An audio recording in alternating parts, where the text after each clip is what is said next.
Kirtans they do every year. So in that festival, especially when in Poland and other places, one of the most common, one of the most popular stalls over there is for women when they wear the sari. For them to try out a sari, it's okay, I wore some exotic Eastern dress, and they like to take some photos, and they love that. So that's a curiosity. But tell them every day wear a sari, forget it. So from curiosity to commitment, it's a very different thing. So to some extent, the curiosity is possible in Sattva, Rajas, Tamas anywhere. And if bhakti is presented attractively enough, people will have curiosity. But from starting to sustain, that requires some level of commitment. And commitment does not come immediately. That's why for us, Sattva Guna is important. Because for us, bhakti is not just about something we want to start off. We want to steadily practice it. So in that sense, while both are valid, this is much more important for us. The vision that, now when we say come to Sattva Guna, that does not mean that Rajas and Tamas is eliminated. Basically, say, when we sleep, there is Tamo Guna. The difference is when say somebody is Sattva Guna, what it broadly means is that Sattva is the predominating influence in someone. Which is the driving, defining influence in someone? That is Sattva. So even a Rajasic person can have Sattva. So for example, some people who are big project builders, project makers, they pursue big projects. Before they do the project, they will do very painstaking planning. And then after the planning, they may do also what they call as a debriefing. Okay, what happened? How did things work out? Now, that indicates that they are thinking and they're trying to gain clarity. But, see, Sattva, Rajas and Tamas, they are defined not just by, the Gunas we can define by activity. What does a person do? Say somebody may study, and we may think somebody studies a lot, that is Sattva Guna. But it is not so much activity, it is aspiration. Not what I do, but why I do it. When I was in college, when I was in school, I was always among the first, second, third. But generally what happens? When you come to a college, or if you come to a top college, then it's like the best from everywhere have come. So I was still among the top, but I was never always the first. Then there was one boy with whom I had a lot of competition. And then he came first in the exam. In one of our semester exams, I congratulated him. Today you must be very happy. I said, yes, today is the best day of my life. So it was a little too happy. I felt, okay, you came first in class. You thought that you conquered Mount Everest or something like that. So I asked him, so what makes it the best day for you? He said, I have been wanting to date that girl. And she had told me if I come first in class, she will go out for a date with me. So for him, studying was not because he had love for learning. It was not even because I want to build a career. So study was a tool for getting something Rajasic. That's why our Guna is determined not so much by our activity, but by our aspiration. So it is in this sense that we say devotees are transcendental. Devotees are transcendental in the sense that our aspiration is transcendental. But still for all of us, even for advanced devotees, there may be certain influence of Sattva, Rajas, Tamas. Because we still have a material body and a material mind. It is being used for a spiritual purpose. But still, it is material. It is made of material things. So that is, can be seen in terms of activity, but it's much more seen in terms of aspiration. It is not so much what I do, but it is what drives me in what I do. So what drives me will determine my mood. So when we say we come to Sattva Guna, then that means so in that sense as devotees, we don't just want to come to Sattva, we want to come to Shuddha Sattva. We want we don't want purity so that we can enjoy our purity. We want purity so that we can serve Krishna better. What do I mean by aspiration? See, aspiration could be purity. But purity for what? Purity could be for a sense of superiority. That if I fast Nirjala Ekadashi and I'm constantly watching the kitchen, who is going there and who is eating what, then such a attachment, such a sense gratifier, such a glutton.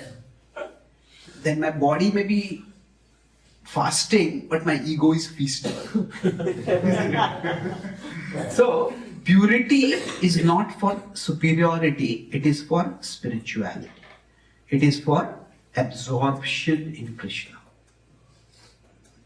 So ultimately, a devotee doesn't just seek purity.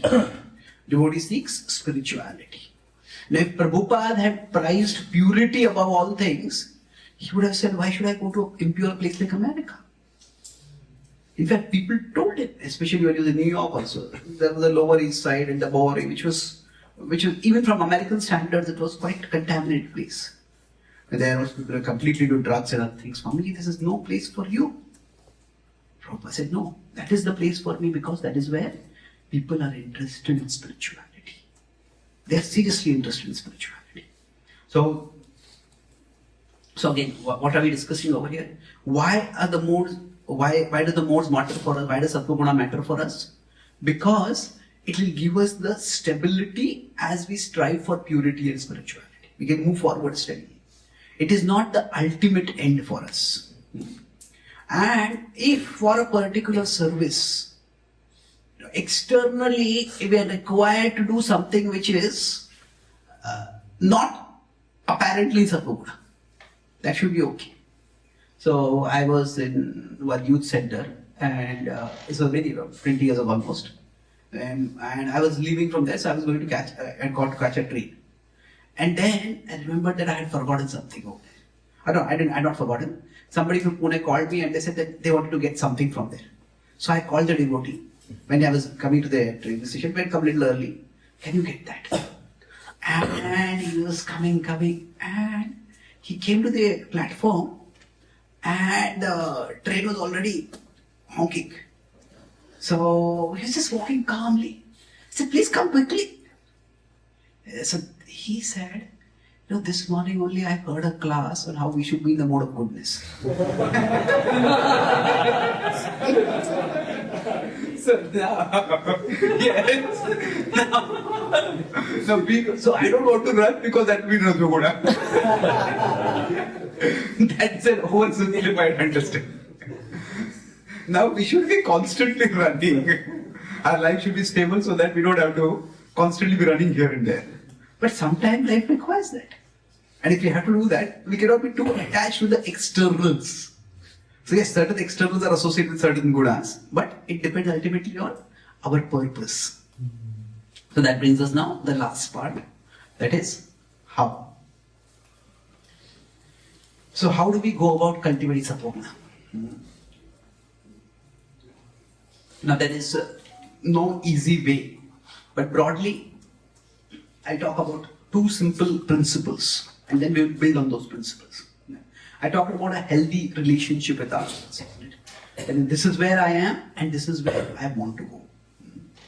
So if you want to elaborate on that relationship with ourselves, that there is,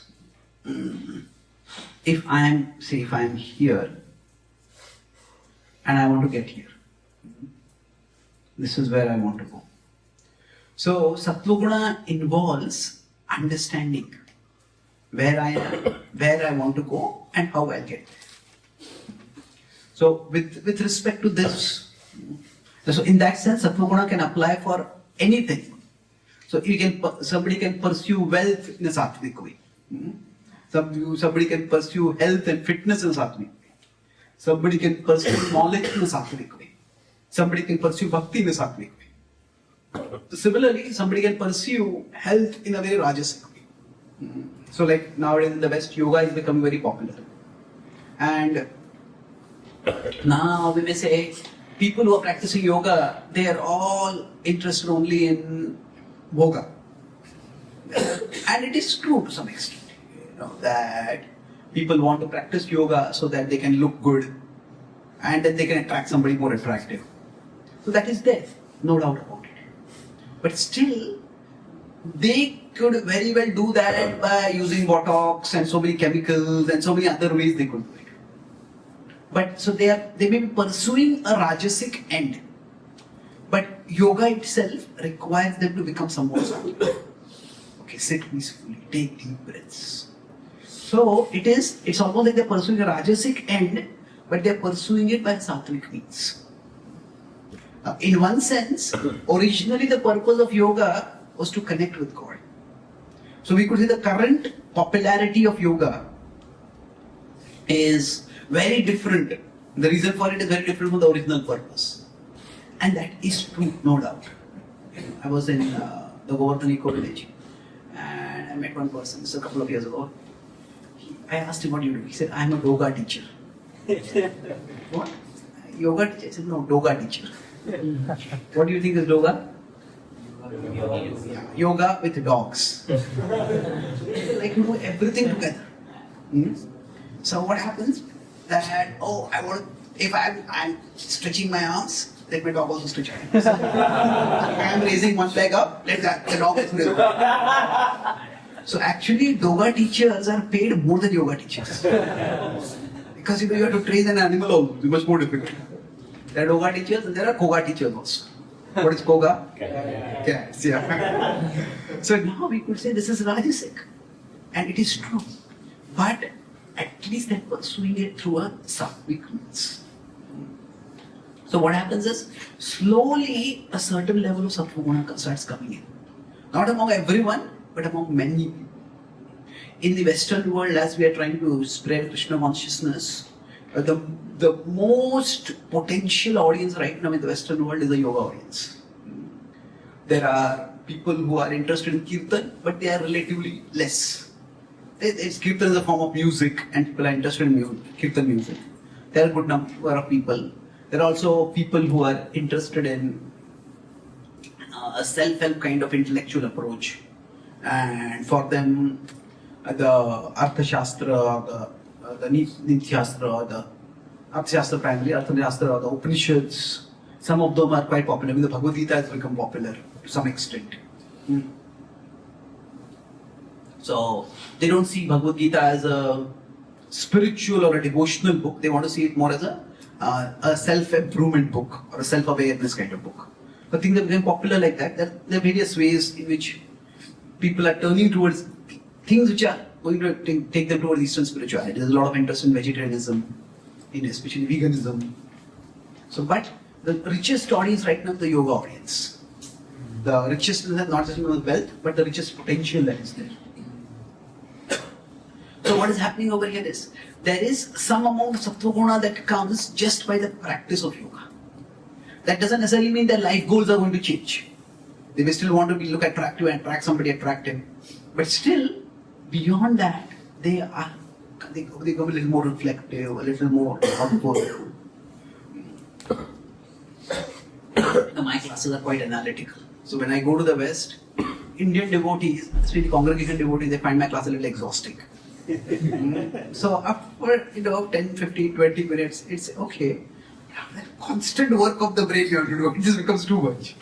So, but I had gone for one Western yoga program, and one Indian devotee drove me to the program. And I spoke for 25-30 minutes, and we had like 1 hour 20 minutes question answers.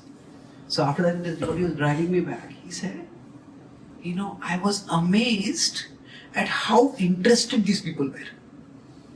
So he felt that when I've gone before, okay, they like some kirtan, they like singing, but they were really interested. But because there is a certain level of sattva guna which comes with analysis. So mindfulness, if you consider, mindfulness is largely about sattva guna. Like become aware of your mind, become aware of your emotions, learn to observe your thoughts. So that whole thing is about sattva guna. So in general, if you want to move from where we are to where we want to be, what do we do to cultivate sattva guna? Broadly, there are Three steps I'll talk about. APT. First is acceptance. I need to accept myself for where I am. Now, without doing that, what will happen is, we will not be able to move. We will not be, if I think that I'm a higher level than what I am, or if I think I'm a lower level than what I am, then we will not be able to move forward. Okay, somebody says, okay, I want to start reading Bhagavad Gita. Every day I will read 3 hours. When you read for 15 minutes and you get bored, or you feel tired, you feel overwhelmed. Okay, maybe I can read 30 minutes, maybe I can start with 15 minutes every day, and I can read 20 minutes, I can make it 30 minutes. Maybe I'll come to 3 hours. But it may take some time. So accept where I am. Now, after acceptance, so acceptance is with respect to the self. That I need to accept where I am. And the second is persistence. So Krishna says, Abhyasena tu kaunteya vairagyena cha gruyate. So persistence is with respect to the process. Don't expect that today I started, tomorrow I'll reach the destination. So if we are going to take a high jump, from one here, I can just get there with one high jump. But if I'm going to take steps to go up, one step, second step, third step, fourth step. Sometimes if we are trying to climb up a Tirupati Padarshi. Now, if you have a height tracker, a height tracking instrument, and you check after each step, has your height level increased? Well, it has, but it's not necessarily visible. Especially if the steps are small and comfortable, we will not be moving forward. So persistence is that we need to understand that it's going to happen gradually. It's not that today I start something and tomorrow I'll achieve it. This is where I am. This is how I'll move forward. Now, many times, for us when we practice bhakti, this persistence becomes difficult. Acceptance is difficult, but sometimes acceptance comes up. The persistence becomes difficult because what happens? Whatever are our conditionings, we can call them as our samskaras, we can call them as our impressions, whatever word we use. Sometimes we may think of conditionings as simply feelings or desires within us. Like say somebody feels angry, somebody feels greedy, somebody feels lusty. Those are feelings that come up within us. But they are desires, but they are also dispositions. What do I mean by dispositions? That these are things which are impressed inside us. Okay? Krishna says, Indriyani mano buddhir asyadishthana uchyate. So if I consider my mind, so if this is my mind, now in the mind there are certain dispositions. Dispositions, or we could use the word impressions. So the impressions are there. Now from those impressions, what happens is, there are impulses that come out. Those are desires or impulses, we can say. Now those impulses often come up because we perceive some sense object. We could say that sense object activates the, let's put it this way.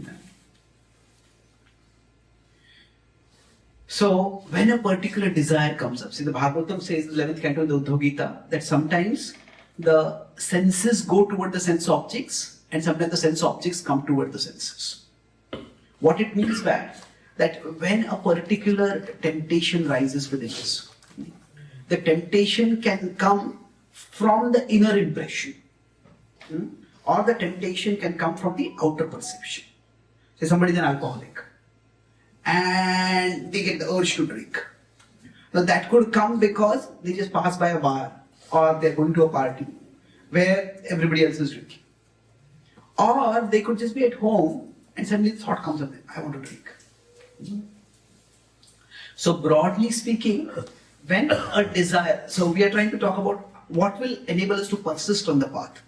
So acceptance and persistence, that it refers to that the fact that some people have more impressions inside them than others. Like two people may pass by a bar. If one person has never drunk and has no interest in drinking, then even if they pass by the bar, even if somebody from else, a friend from inside the bar invites them, come on, let's drink, there will be no impulse there. So if the impression is zero, then the perception may not have any effect also. Now, in some cases, the perception might be very small, but the impression could be so strong that a person gets triggered. Chaitanya Mahaprabhu says that sometimes you may see a wooden replica of a sense object, of a woman, and that may also agitate somebody. Like we have about Shaubari Muni, what he says is that he just saw some fish mating. So the impressions were there, and the impressions were popping up, and then some small trigger was big enough for that. That trigger was minor, but it was enough to take him to the tipping point, as I say, take him over at that particular point. So when we say the senses go toward the sense object, that means the impressions come first. So we could say these are the impressions inside us, and from outside come perceptions. Perception is what we see. So for us, acceptance and persistence, that's what we're talking about. What does it mean? That I need to accept that there are some impressions inside. And because of those impressions, or certain desires will come up inside. Certain propositions, certain pop-ups will come on. Eat this, watch this, touch this, buy this. Those will come. And we also live in a particular environment. And in that environment, certain perceptions will come upon us. So at one level, when I talk about acceptance, we need to accept that I have certain impressions inside me and I have certain perceptions around me. This is the world I live in, and this is the mind I live with. So that acceptance has to be there. Now that doesn't mean there's a difference between living with something and living for something. So living with is unavoidable to some extent. But living for is definitely avoidable. Just because there are sense objects around us, or just because there are impressions inside us, doesn't necessarily mean we have to act on them. But if we expect that I should never even feel the desire, if we expect that I should never even feel anger, if we expect I should never ever feel even agitated by anything like this, that is unrealistic. So acceptance means that yes, agitation will come. When agitation comes, that does not mean that I have to succumb to it. So I hope the acceptance point is clear what I meant by that. Now the persistence is in what? The persistence is broadly in two things.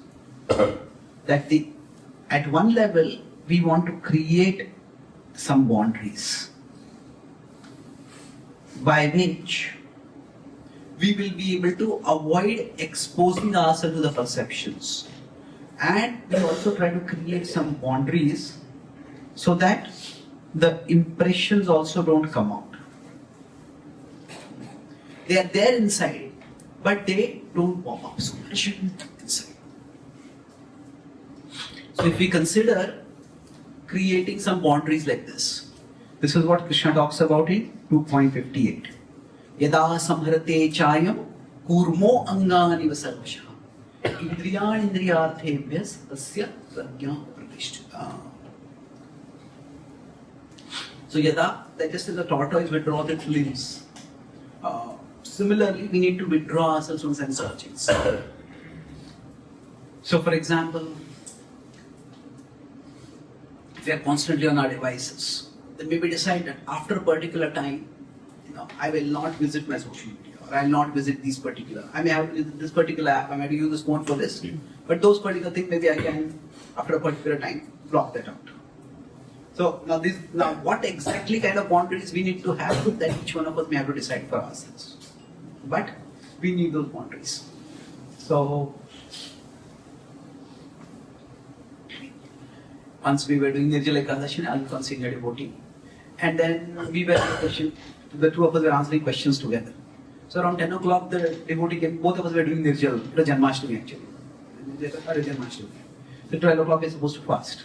So around 10, because it was a huge crowd, so 10 o'clock, a devotee came with some ginger lemon water for us to break the fast at 12 o'clock. And then he brought up bottle, so this other devotee was a sannyasi. So he says, he asked Maharaj, where should we keep this? This is for you to break your fast. So he smiled, out of sight. So where do you keep it? Out of sight.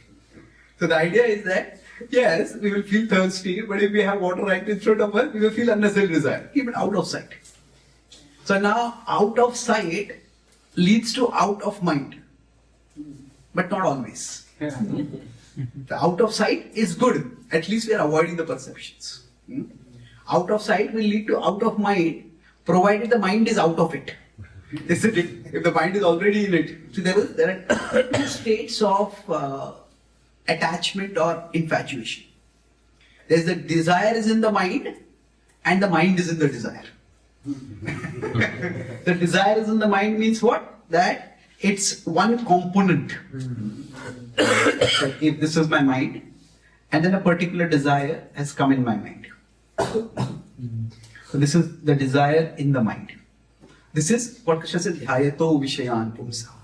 That the desire has come in the mind. But from there, what can happen is things can grow where the mind is here and the desire has become like this. So when this happens, this is a much more difficult situation. This is where buddhinasha pranashyati. So a desire in the mind is a problem. So we could say this is where attention is getting caught or distracted. But mind in the desire, that means the mind is already scheming, fantasizing, thinking how will I do this, how will I do that. This is where it is a significant problem. So persistence means each one of us needs to find out what boundaries can I have to prevent outer perceptions. And also what boundaries can I have so that even if the desire sometimes comes in the mind, whether it comes from outside or it comes from inside, it doesn't take over my mind. So we need to find out some boundaries for this also. So this is where one of such boundaries is having some schedule or some structure for our life. So what happens, we start looking at our phone and we look at one video, another video, another video, another video. Then hours can go by. But if we have things to do, if you have planned, okay, I have completed this, 15 minutes later I have to do this, 1 hour later I have to do this. So then what happens, if we have that structure for our life, then even if the pop-ups come inside us, they won't drag us away for too long. The less of a structure we have for our life, the more of a rupture our conditioning will cause in our life. Structure, no structure, low structure, more rupture. If you have a full weekend free with nothing to do, maybe I'll read some Bhagavad Gita, maybe I'll have chance of extra round, maybe I'll talk with some devotees, maybe I'll just search something on the phone, and then what happens is something will become, a whole weekend can go in that only sometimes. So that way, there are the inner boundaries, like taking some time out to plan. This is the day that I have ahead of me, and this is how, these are the engagements I can have throughout the day. So having a schedule or a structure is helpful. Now each individual will have to decide what level of structure works best for them. Initially, like if you are saying in the youth center, it gives a certain structure for us. As we grow in our lives, sometimes some people may want even more rigid structure. Like we may have a basic sadhana card, some people say I want to have these 5 or 6 more things in my sadhana card, I want to keep track of them. Having that structure helps them. So it's that if you do some personality tests, there are different kinds of people. Some people work very well in a structured work environment. Some people work much better in a unstructured work environment. They are more creative.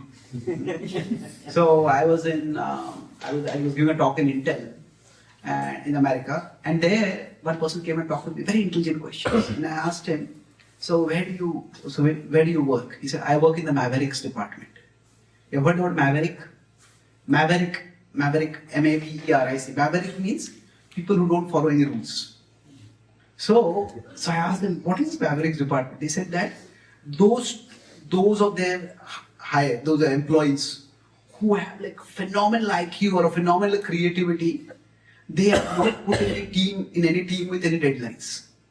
They're just giving no structure. And okay, you come up with some new ideas, you come up with some new discoveries, you come up with some new inventions. And sometimes for 6 months, 1 year, they do nothing. And this is an easy life. But these people, they are constantly thinking. And sometimes they can come up with one invention or one idea that can change the complete industry. So there are people who may not find, who may find structure too confining. So that's okay. So each one of us has to find out what level of structure we need. So when I started writing, I told one of my main mentors, Jayadvaita Maharaj, for guiding in writing. I told Maharaj, sometimes I get good ideas for writing, sometimes I just don't get any good ideas. So what should I do? He said that we have two options. One is you write whenever you get good ideas. And probably you might get an idea once in 15 days, once a month. And you will write probably maybe 12 articles, 25 articles in a year. And that will be good. Or you can decide that I'll write one article every day. Whether it's good or it's bad. So if you write like that, you will still get the same 20, 25, 30 good articles in a year. But other articles will also they will range from near good to acceptable. And some of them will also be unacceptable. Why did I even write this? They said your overall productivity will increase. So that means that in creativity we cannot really control the quality. But having a certain level of quantity keeps things moving forward. So I tried to follow that for almost 15 years now. But the point I'm making is everybody needs structure. What level of structure? We shouldn't feel suffocated by the structure. I don't have any time to breathe, I don't have any time to think, I don't have time to do something, explore anything. At the same time, there should not be so much lack of structure that we get, on one side, too much structure will suffocate us, the other side, too little structure will slaughter us. Why? Because our mind will just slaughter our time completely. So in that sense, how much structure you want to avoid? Too little. Not, as Krishna says, don't sleep too little, don't sleep too much. I said avoid extremes. So too little will lead us to be slaughtered. Our mind will destroy us. Too much means we will feel suffocated. Now, in between, how do we know what is the apt amount of structure or what is the right amount of structure for us? That is, two things will happen, guys. When the right amount of structure is there, at one level, our productivity will increase. That we will be able to do more. And not only our productivity will increase, along with that, overall, our stability of mind, our satisfaction, our inner, you could say stability in terms of productivity is more outer, our state of mind will be more stable. So that means even if there are waves, so it's like what is going to happen is the mind will always have its ups and downs. Now when the mind has ups and downs, if we have no structure, we may go so up and we may go so down. One day I feel enthusiastic, I wake up at 2 a.m. in the morning. Next day I don't feel enthusiastic, I wake up at 10 a.m. in the morning. We can't have that much lack of structure. So we need to have some structure. But if I make it in such a way that it's like a straight line only. Some people can survive like that. But some people might know, I'm feeling tired, let me sleep for 10 minutes more. I wake up normally I wake up a little later. That's okay. Have some variability in structure. So, acceptance and persistence.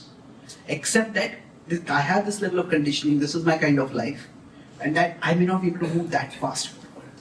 But I need to keep moving forward. Persistence in that. Last point is that I was taking the acronym, how to move it, A, P, and T. Now, T is transcendence. Transcendence means that while Sattva Guna is beyond Sattva Guna, transcendence, Krishna is beyond Sattva Guna. In many ways, we need Krishna's help to come to Sattva Guna also. So I gave earlier the example that I am here and I want to take steps to go up over here. And this is true, but another aspect to consider over here is that actually Krishna is here and Krishna can cast a rope to lift us up. The Krishna's rope is His mercy. So for us to rise from the lower modes to the higher modes, it is yes, we can have our plan, what I will do, how I will move forward. But if there are some areas in our life where we feel strongly connected with Krishna, then focus on those. Because that will help us to move upward faster. So if somebody likes kirtans more, somebody likes studying scripture more, somebody likes sloka recitation more, whatever, somebody likes deity worship more. Whatever is it, I like means that we feel content while doing that. We feel enriched while doing that. Then investing some amount of time in doing that will actually, we are putting ourselves within Krishna's pull. And then Krishna will pull us upward faster. So in this way, we can move towards Sattva Guna faster in our lives. By learning that ultimately we want to go beyond Sattva Guna, but by connecting with the being who is beyond Sattva Guna, we can move forward faster. In I think 14:19, Krishna says that for one who wants to go beyond the modes, you will see that Nanyam gunebhya kartaram yada drashtanupashyati gunebhyascha param vetti. That we understand that ultimately the modes are pulling us in various directions, but there is a being who is beyond the modes. Gunebhyascha param vetti. When we see that, then we will be able to move forward faster in our journey towards Sattva and beyond that towards transcendence. So our topic, I'll summarize today. Our topic was cultivating Sattva Guna, and in that I talked about three things. What is Sattva Guna? So we talked about Sattva Guna in broadly in three terms, that there is clarity of where I am, then there is purity is what I seek, and there is stability in how I go about seeking it. That I understand that these things may take time. So it's not that we are not too impatient with ourselves. So I talked about the gunas as two ways. They can be seen as they're transcendental, or rather guna and bhakti. Guna and bhakti the relationship can be seen as bhakti is transcendental or bhakti is incremental. So both are true. Transcendental is for starting. We can start from wherever we are and move towards it. Incremental is with respect to sustaining. Then we talked about why to practice bhakti. Why should we cultivate the mode of goodness? Because in general, it is in the mode of goodness that we have a healthy relationship with ourselves. Without that healthy relationship with ourselves, we will end up not being able to sustain what we are doing. So we can have two positive would be it's Rajoguna. We overestimate ourselves. And then we will, if we say Rajoguna, we will run up, we'll fall down to Tamoguna because I try to lift way too much weight than what we can, and we'll end up not being able to lift any weight. So too negative is tamas. So it's like we may go towards workaholism, where we think just by my work I'll change everything. Then we just keep working. There's no room for God. And by my work I can't change anything, so why do any work? Let me just run into my imaginary world. That's alcoholism. So both ways we are running away from ourselves. But in a healthy relationship with ourselves, what happens is we have a certain level of awareness about ourselves. So awareness that can help us to then move forward, to get transformed. So Sattva Guna helps us to have a sustainable path towards transformation. And for us, Sattva Guna is not the goal. That's why we talk about the gunas are determined not just by the activity that we do, but by the aspiration that we have. So a person may be practicing, may be studying, but they will be studying so that they can pursue a Rajasic goal. And for us, the aspiration is purity, but purity is also not for superiority. That I am better than others. This is where people can get trapped by Sattva Guna also. Krishna says, Sattvam Sukhe Sanjayati. That it can bind us, Tattva Sattam Nirmalatvat, Kashamanamem, Sukha Sangena Badanati, Jnana Sangena Chanata. Sukha Sangena Badanati. That Sukha and Jnana, I know more than others, I am happier than others. Why do I need to know anything more? So we don't want that. We want to focus on Krishna better. And then with respect to how, we talk about three things. A, P and T. Acceptance, this is where I am, and then persistence. I need to keep trying, and then transcendence. So transcendence is, we talk about mercy, which will help us rise upwards. Now with respect to acceptance, what I meant by that is, that when we are trying to grow, there is the mind and there are the sense objects. So we will get agitated by some sense objects. And we need to accept that we are vulnerable. So there are impressions inside us. And there are perceptions that come from outside us. So both of them can cause us agitation.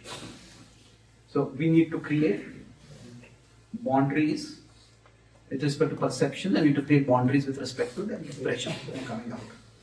So each one of us has to figure out. So acceptance is, this will be there and I will get agitated. So accepting that agitation will be there. Accept that I might get agitated. But persistence is in tolerating or in moving forward.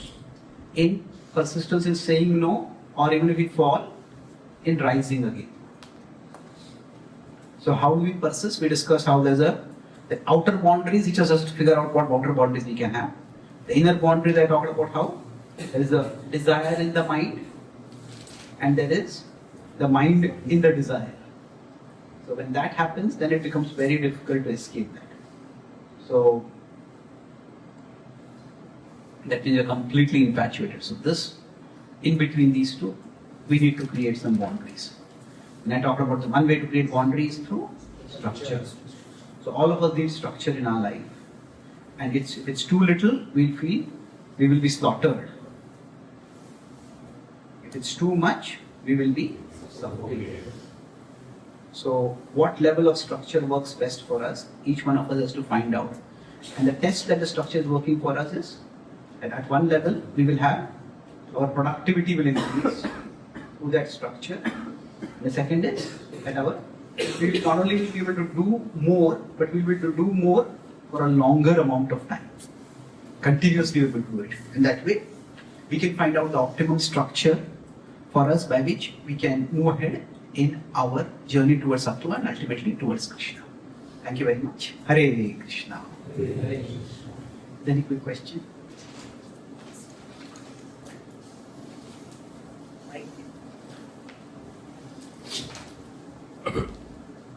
Thank you very much, Prabhuji.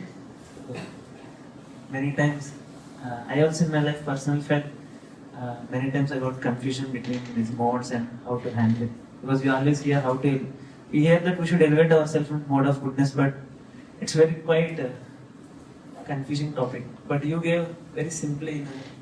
I mean, your presentation was very simple and it gives more clarity, and most important, it gives more hope also. Thank you very much. So my question is, as you mentioned about the impressions and perceptions, for that we need to create boundaries. So the boundaries one of the boundaries that you were mentioning was having structured or having schedules.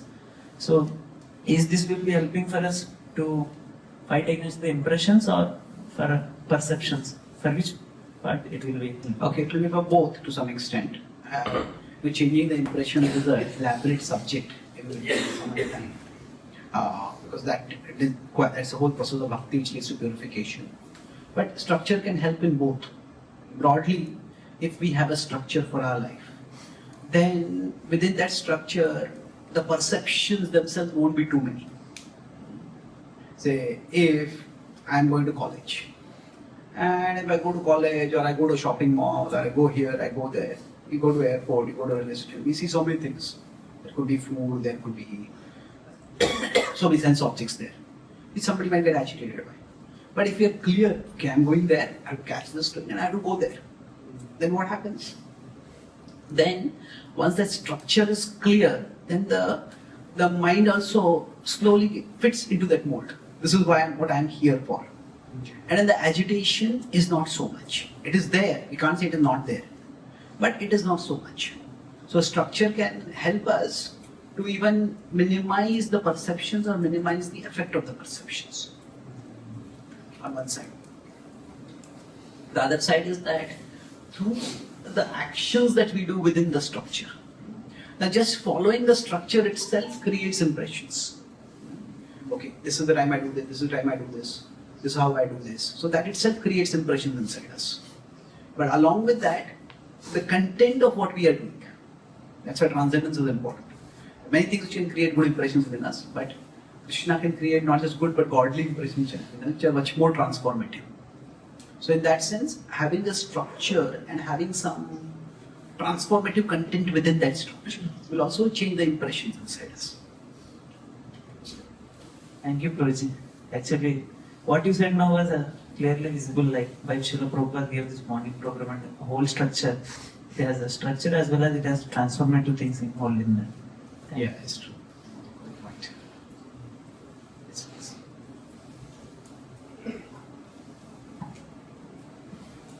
Hare Krishna Prabhuji. Prabhuji, external boundary I can create. Okay, I have to avoid this, I have to avoid this and that. But it comes to the internal boundaries because some impression just pop-ups. And so I say that personally, I recognize that impression and say that this will pass. Automatically, every impressions have passed in some because it's not going to remain forever. But Prabhuji, when some impressions are so strong, I think they take 2 days to die. And so when internal impression is so strong, so how to react in that situations when it is going to lasting for 2 days, yeah, more than 2 days. So first question is, and second question is... One question at a time, okay? So, the internal impressions are very strong. What do we do?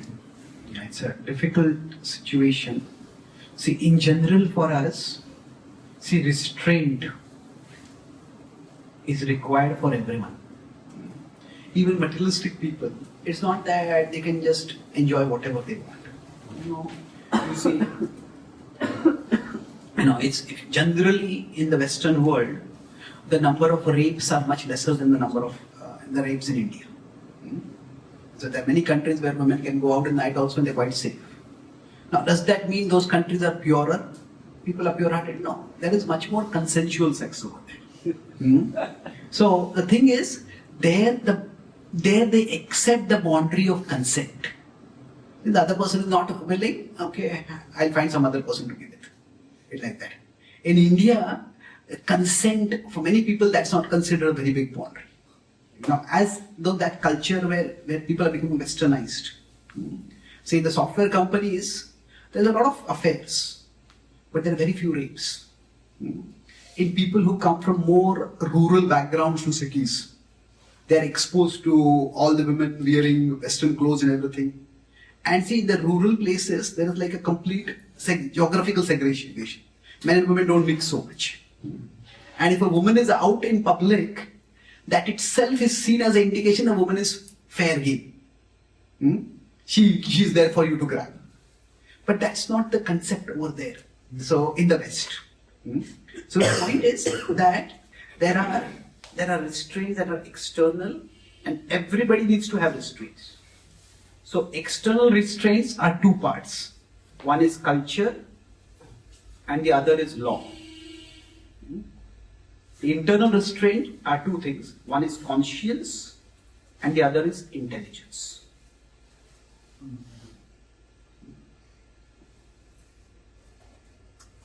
So let me explain each of these one by one. Culture is, this is not to be done. Like say, in many parts of the world, smoking has decreased in public places. Now, we may have the law over there, smoking is not allowed over here. Smoking is allowed in restricted places. But just when one person is smoking, others look so disapprovingly at that person, the person stops smoking. The culture has changed over there. The 10, 20, maybe 20, not even 20, 15 years ago, smoking was considered quite cool and people had to inhale passive smoke because of that. Now the awareness of passive smoke has become so much, okay, I want to smoke, I can smoke, but I should go to that place and smoke. Like that. So culture brings some sort of restraint. According to culture, some things are not to be done. So that's what I'm talking in the West. With respect to rape, for example, and lack of consent, the culture is very strong and even the laws are very strong. Now, that does not mean necessarily there's more purity, as I said. It just means that with respect to that particular boundary is enforced. That you cannot force your man. It's not, and rapes are not just man to women. Especially in prisons, it's very common man to man rapes happen. And it's very humiliating. People don't admit it also. But the point is that this kind of thing, there is a particular boundary over there. It can come from culture, it can come from law. Those are externals. Law is, culture is, this is not to be done. Law is, if you do this, you will be punished. So, for example, drinking is rampant in the Western world. But still, both by culture and law, people understand that I drink, I should not drive. So, as one devotee's son he was telling me about the culture in his colleges. He said that there is sattvic drinking. He said, what do you mean by sattvic drinking? Drinking is rajasic and it's tamasic. He says, no, that is true. What you were saying that when people go for a party where they're going to drink, say 6 people are going in a car, then one person is designated as a driver of the car. And they say, in this party, you should not drink. This is your day for austerity. So they have at least that much level of sovereignty that if you drink, you should not drive. So my point is that nobody can live without boundaries. The specific boundaries may be different, and we may consider them to be no boundaries at all. They're already doing something great. But even within that, everybody has to have boundaries. So they can either externally come from culture or from law. In Singapore, for example, if you drink and drive, Singapore is very, you could say, technologically progressed state, economically progressed state, but with respect to law, they are ruthless. Can be very severe punishments for even small violation of laws. And now internally there is conscience and there is intelligence. So conscience is basically we ourselves start feeling this is wrong. I should not do this. Now conscience acts at the level of emotion.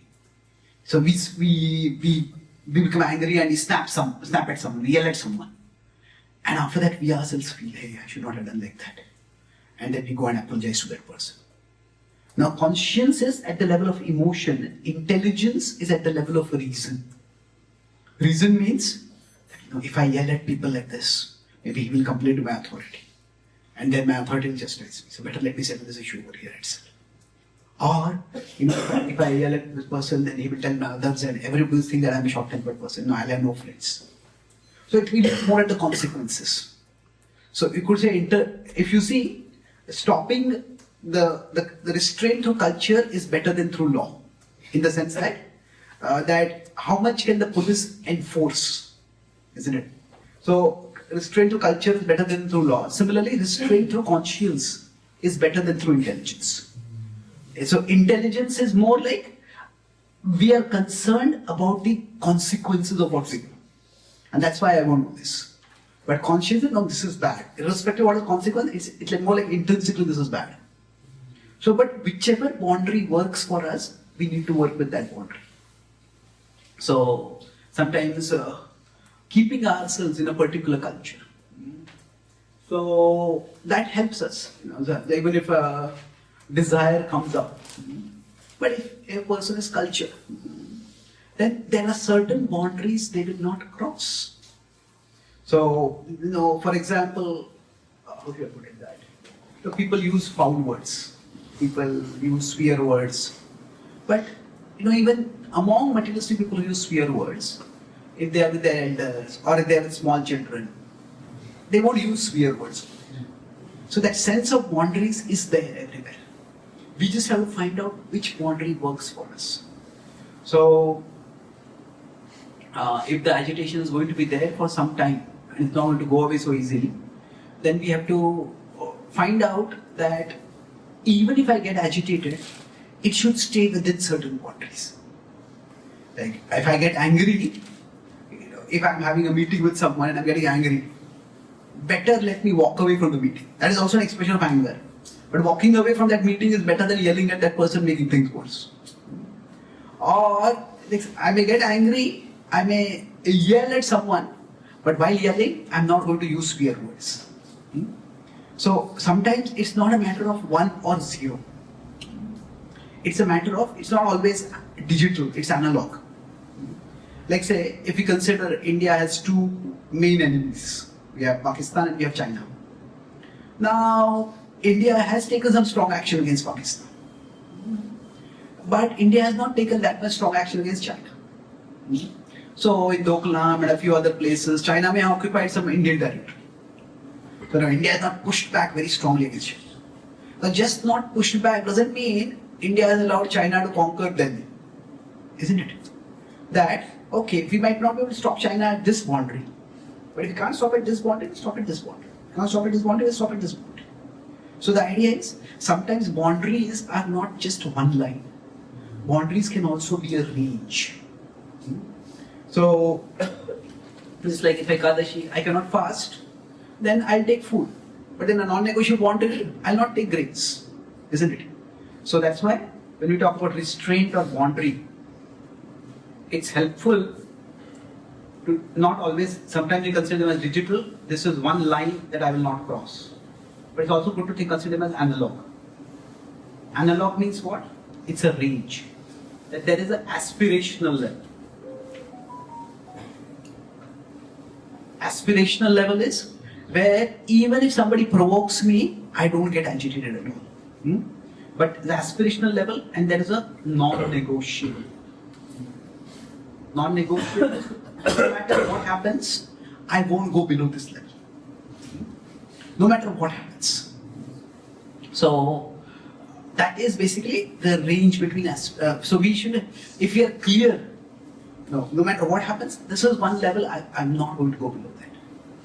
Then at least it's not 1 or 0. We win the war or we lose the war.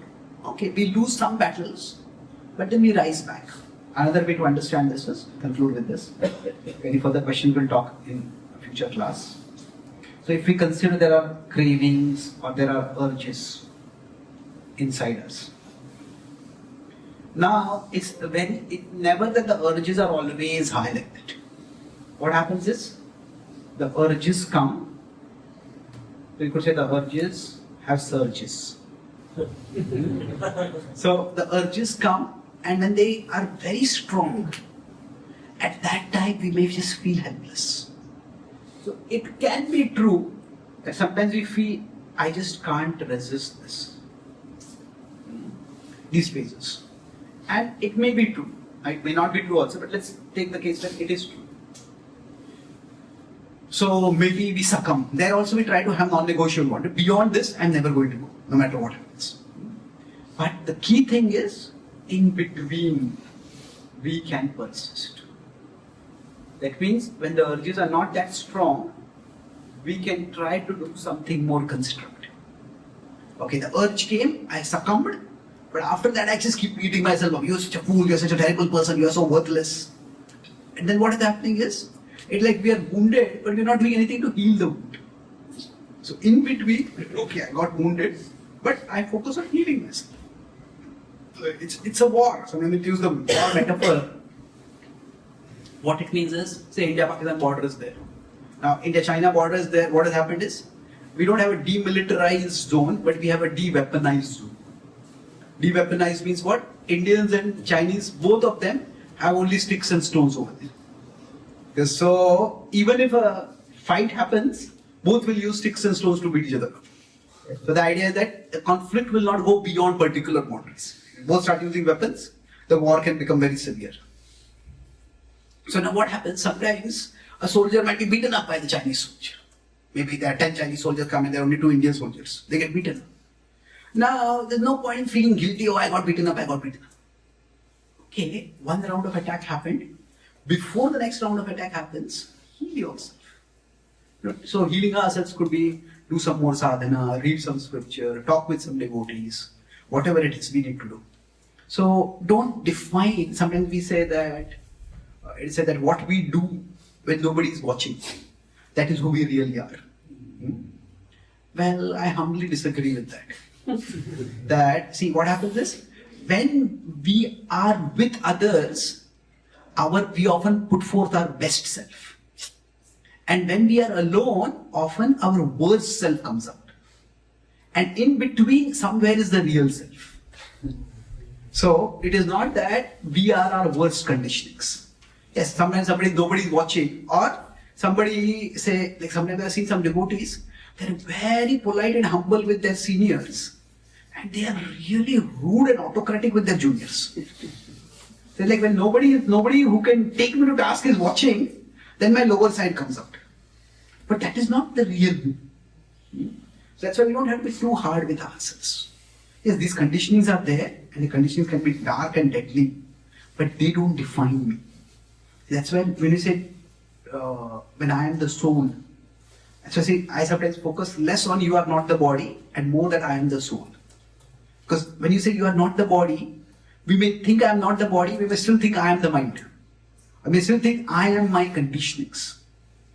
I am this lusty person, I am this angry person, I am this uncontrolled person. No, I am the soul. And from the soul's perspective, whatever we are conditioning, that conditioning is also temporary. Have any of you heard this sentence? I